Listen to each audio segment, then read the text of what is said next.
और महाराष्ट्र में मराठा आरक्षण की लड़ाई अभी थमी नहीं है।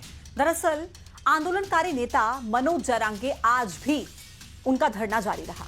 मुंबई के आजाद मैदान में उनको आज भी आंदोलन के लिए इजाजत मिल चुकी है। और इस बीच मुख्यमंत्री देवेंद्र फडणवीस ने बड़ा बयान देते हुए कहा कि कैबिनेट की समिति इस मुद्दे पर चर्चा कर रही है और सरकार पूरी कोशिश करेगी कि समाधान संवैधानिक दायरे में निकले। दरअसल सरकार का दावा है कि मराठा समाज की उम्मीदों का सम्मान होगा और जल्द ही एक वैध रास्ता तय किया जाएगा।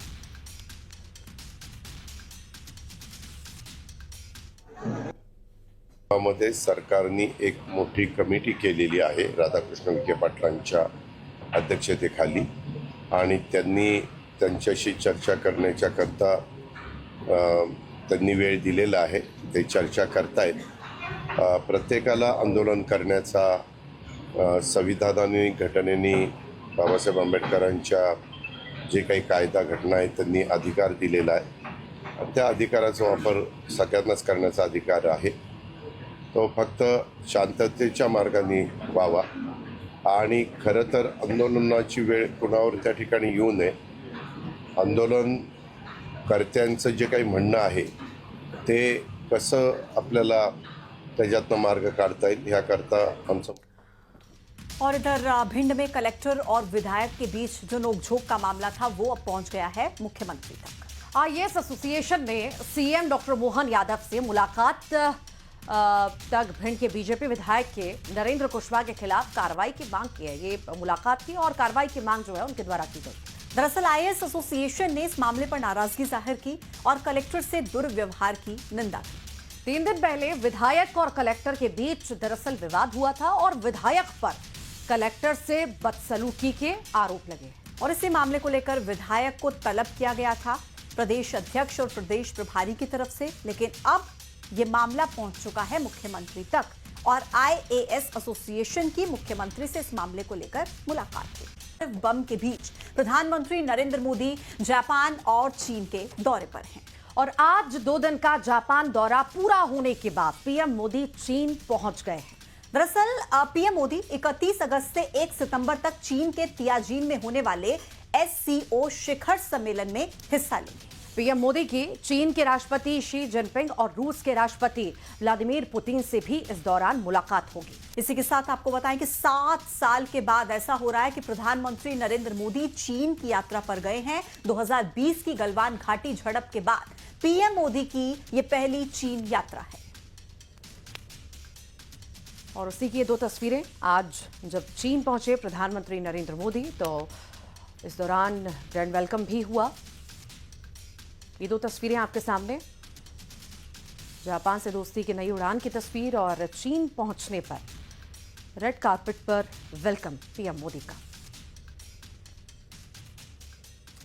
और इससे पहले जापान दौरे के दूसरे दिन पीएम मोदी ने टोक्यो इलेक्ट्रॉन फैक्ट्री का दौरा भी किया और वहां पर जब पहुंचे प्रधानमंत्री नरेंद्र मोदी तो उनका स्वागत हुआ। उन्होंने टोक्यो इलेक्ट्रॉन फैक्ट्री जाकर वहां पर कामकाज देखा और फैक्ट्री में काम कर रहे लोगों से मुलाकात भी की। इससे पहले पीएम मोदी आज सुबह एडवांस बुलेट ट्रेन E10 देखने मियागी प्रांत के सेंडाई पहुंचे और इनके साथ यहां पर जापान के पीएम शिगेरू इशिबा मौजूद थे। दोनों नेताओं ने ट्रेन में सफर किया और इसी दौरान उन्होंने भारत के ट्रेन ड्राइवरों से मुलाकात भी की। इन्हें जापान का ईस्टर्न रेलवे ट्रेनिंग दे रहा है। दरअसल भारत में चलने वाली बुलेट ट्रेन्स को ये चलाएंगे जिन्हें ट्रेनिंग दी गई है। ये 3 तस्वीरें आपके सामने जहां भारतीय ट्रेन ड्राइवर्स से प्रधानमंत्री नरेंद्र मोदी की मुलाकात हुई है। दरअसल बुलेट ट्रेन के जरिए सेंडाई का सफर करते हुए नजर आए पीएम। टोक्यो इलेक्ट्रॉन फैक्ट्री में प्रधानमंत्री नरेंद्र मोदी की मौजूदगी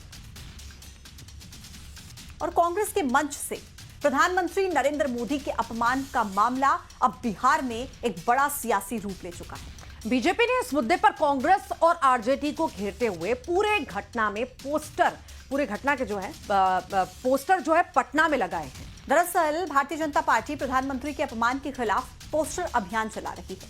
पटना में पोस्टर के जरिए बीजेपी कांग्रेस और आरजेडी का विरोध भी कर रही है और पोस्टर के जरिए राहुल गांधी और तेजस्वी यादव पर अपमान का आरोप लगा है।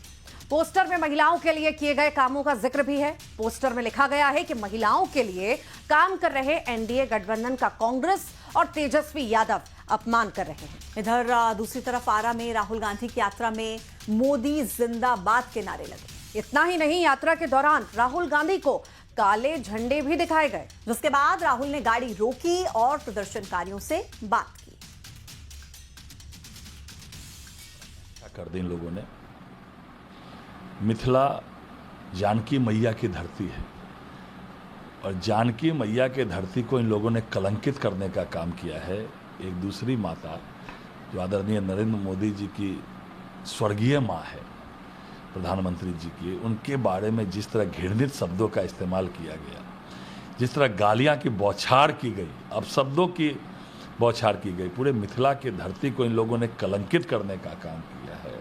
देखिए, लोकतंत्र में गाली गलौज या अमर्यादित भाषा का कोई स्थान नहीं है।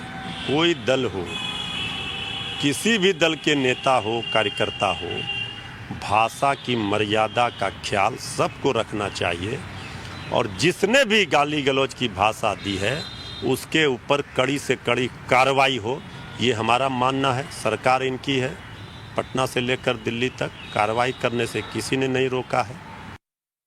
आदरणीय प्रधानमंत्री जी और उनके परिजन के खिलाफ जिस ढंग की आपत्तिजनक टिप्पणी की गई, मुकदमा दायर हो गया, गिरफ्तार हो गया। लेकिन महत्वपूर्ण सवाल यह है कि माननीय राहुल गांधी जी की पार्टी अथवा तेजस्वी यादव की पार्टी अथवा महागठबंधन के घटक दल ने ऐसे सवाल पर कोई आलोचना भी नहीं किया। कांग्रेस पार्टी ने उसको निष्कासित तक नहीं किया। यह सवाल इसलिए महत्वपूर्ण हो जाता है कि राजनीति में मतभेद रहेगा, लेकिन आपस में भाषाई लंपटई अगर हो और उसको राजनीतिक दल बर्दाश्त करे, यह निश्चित रूप से लोकतंत्र के लिए चिंता का विषय है। पीएम मोदी और उनकी स्वर्गीय मां को गाली देने के मामले में अब बीजेपी ने कांग्रेस के खिलाफ हल्ला बोल दिया है। पटना से लेकर दिल्ली तक अब लड़ाई शुरू हो चुकी है।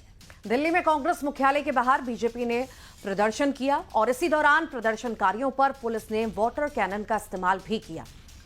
आपको ध्यान होगा, कल ही एक मंच के जरिए, जो इंडी गठबंधन का मंच था, वहां पर एक व्यक्ति ने प्रधानमंत्री को लेकर अपशब्दों का इस्तेमाल किया, गाली गलौज की भाषा का इस्तेमाल किया। हालांकि कहा जा रहा है कि राहुल गांधी और तेजस्वी यादव की मौजूदगी उस वक्त मंच पर नहीं थी, लेकिन इस मामले ने अब पूरे तरीके से सियासी रूप ले लिया है और भारतीय जनता पार्टी लगातार माफी मांगने की मांग राहुल गांधी से कर रही है। और ये जबरदस्त प्रदर्शन की तस्वीरें भारतीय जनता पार्टी की कांग्रेस के मुख्यालय पर पहुंचकर इस तरीके से प्रदर्शन किया गया।